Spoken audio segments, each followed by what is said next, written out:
muxaadaradayda ugu dhaxfaa'iideysanaya dadka walaalahayna inaan ilaahay ugu baqno in dulmiga la isku haayo dhaca la isku haayo boobka magaalada ka jiro dafiraada magaalada ay ka jirto xaqiraada ay magaalada ay ka jirto isdilka oo ay magaalada ka jirto intaas oo dhan walaalahanaga ilaahay aan ugu baqno waxaan iska dayno maalin awooda maanta aan sheeganayno aan lahayn baa la gaari doonaayo. Alxamdulillahi wa kafaa wassalaatu wassalaamu calaa sayidina wa xabiibina wa rasuulina wa siddiiqina Muhammad صلى الله عليه وسلم. قال الله تبارك وتعالى: يا أيها الذين آمنوا اتقوا الله حق تقاته ولا تموتن إلا وأنتم مسلمون. قال النبي صلى الله عليه وسلم: اتقوا الله حيثما كنت واتبع السيئة الحسنة تمحها وخالق الناس بخلق حسن، أو كما قال عليه أفضل الصلاة والسلام. إن أولا إله يا مهد إسكالي مهدي أردن وحوصقناته الله سبحانه وتعالى. ثانيا وحالكا كالقذ قلينا عبسنت الله إن لقبقه إن يواجب تهي أيان هل كان كعدينينا ما أنت دور برالك النغضبا سدا درت هذا maanta mawduucana wuxuu ku saabsan yahay ka cabsiinta Allah in laga baqo baqdinta Allah ku saabsan yahay. Ilaah subhanahu wa ta'ala wuxuu dhahay: yaa ayyuhalladheena aamanu, isagu la hadlaaya kuwa iimaanka laga helay. yaa ayyuhalladheena aamanu, kuwa Allah iyo rasuulkii rumeeyo war kuwa iimaanka laga helayo, ittaqullaha, ilaahay ka yaaba oo ilaahay ka cabsada. اتقوا الله إلهي كبقى وكعب صدا حق تقاته عبسنا ما حق يغنى وبقى الله سبحانه وتعالى. ولا تموتن هدماننا إلا هدمان إسانا وأنتم أذنكم مسلمون مسلم تهين لدينتا. إله سبحانه وتعالى آيادان waxaa in badan ay faa'iideynaysaa ilaahay in laga baqo inay waajib tahay, ilaahay in la garto waa inay waajib tahay, Allah in laga baqo waa inay waajib tahay, Allah in laga cabsado waa inay waajib tahay, Allah cilaaqad in lala yeeshan waa inay waajib tahay, ku xirnaashaha Allah inay waajib kugu tahay yaa muslim. sidaa darteeda wuxuu ku dhahay Allah jalla jalaalu: yaa ayuhan naasu muusan oran oo dadkoo dhan muusan la hadlin, keliya dadkooban buu ku koobay Allah jalla jalaalu, iyaga unbaynu ku egyahay. yaa ayuhalladhiina aamanuu micnaheedu waa kuwa yaro iimaanka laga helay. may gaalada ku jiraan? may. oo munaafiqiinta may ku jiraan? may. mushrikiintu may ku jiraan? may. هداياوي marka aaman waa kuwa iimaanka laga helay oo dhabnimo looga helay mooyaan kuwa qarsanayo daahirkan iimaanka ay ku sheeganayaan guduhuna ay xumaantoodii fisqigoodii fujuurtoodii ay ugu keedsan tahay maaha. marka cabsinimada xaqa iyo iimaanka saadiqa runta ninka laga helay buu Ilaahay la hadlayaa. kuwaas ayaa إلهي سبحانه وتعالى وددك كدح سعدي وورنا يا حق تقاتي ورتقوا الله إله كيابا وكعب صدا وكبقى عبسنا مرضبت هذا نقبقى هدنا وهدمانينا إلا هدمان إيسان أديكو مسلمة وننتا أديكو منافقة هدمانين أديكو كافر هدمانينا أديكو مشركين هدمانينا أديكو مسلم أحقورا ننتا بودها يجل جلاله.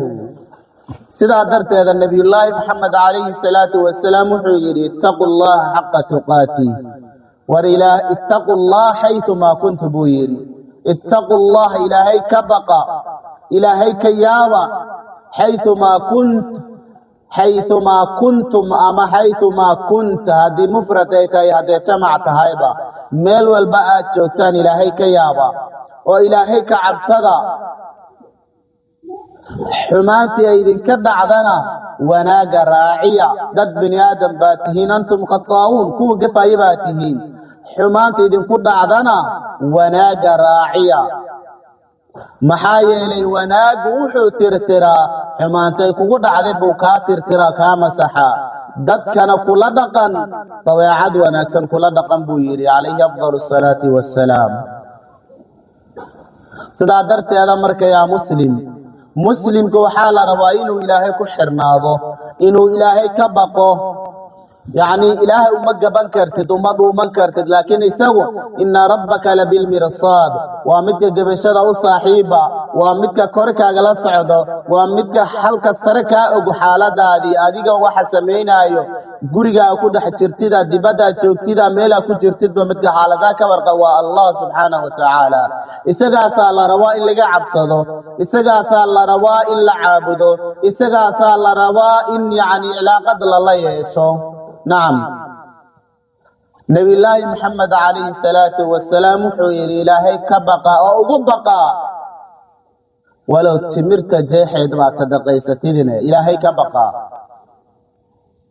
ittaqu llah walow bishiqi tamra. timirta jeexeeda, timirtu yar, hasa yar martu waad aragtay marka lagala jeexo qayb yar ba allah darti u bixi, baqdinaad allah ka baqaydood ka rajaynayso maalinta qiyaamiina janno aad ku heshidna, rida allah inaad ku heshid aad ka rajaynaydo, ilaahay darti u bixi. nebiyullaahi maxamed calayhi salaatu wassalaam wuxuu yidhi naaguhu sidoodaba maclushaahidka aan ula rabnaa wuxuu yahay naaguhu ha laga dhowrsado, ha laga feegjignaado.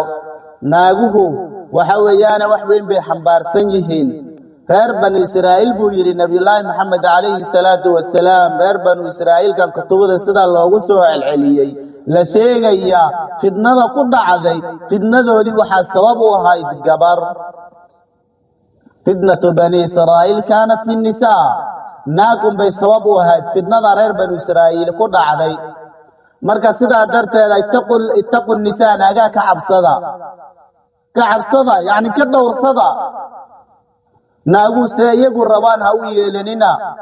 naaguu sidoodaba way dhagar badan yihiin, dhagartoodana mid la koobi kara ma aha, mid la qiyaasi kara ma aha, mid annaga ragganaga fahmi karnana ma aha. ilaahay subxaanahu wa tacaala wuxuu yidhi innahu min kaydikun ina kaydakunna cadiimun. naaguhu waa kuwa dhaqar badan, dhaqartoodina aad bay u saraydaayoo weyn tahayba. allihii abuurtay baa ka hadlaya eeg haddaba. naaguhu dhagartoogii waa dhagar aad iyo aad u ballaadhan oo u weyn weeye. ma fahantay? marka waxa weeyaane nebiyullaahi maxamed calayhi salaatu wassalaam wuxuu dhahay laa khayra fi nnisaa walaa sabra canhunna. naaguhu baraka ma lahan oo khayr ma lahan, kumana sabri karna. haddana can ibni abi aalibn wuxuu ku yidhi laa ta'man liyunhaa qad walow qultu nazaltu fi samaa. war weligaaga ha aaminin gabar ama naag ama haweeney, ha aaminin. habba ku dhahday haddaa samada ku soo degay, ha ku dhahday ha aaminin.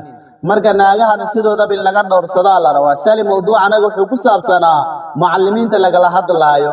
yaa mucallim waxaa ku leeyahay naagaha ilmaha madarasada ay kugu keenayaan, waxa weeyaan kuwa qaar waxay u keenayaan in xaaladaha ay la socdaan, kuwa qaarna dulmi ay kugu imaanayaan, kuwa qaarna waxay kugu imaanayaan waa daacadnimo allaha darteed bay kugu imaanayaan. inaad kala saartid baa la rabaa, isku mid inaadan ka wada dhigin. sidaa darteeda marka yacni gabdhaha ama naagaha ama haweenayka ama hooyooyinkanaga waxaan farayaa inay ilaahay ka cabsadaan, inay ilaahay ka baqaan, inay salaada dugtaan, inay cibaadaystaan, inay bisha barakaysan soomaan, inay sadaqaadku ay baxsadaan. nebiyullaahi maxamed calayhi salaatu wasalaam wuxuu ku yidhi waxa weeyaan naagaha naarta u badan buu yidhi sababtay ku noqonay laba arrin buu ku hadlay.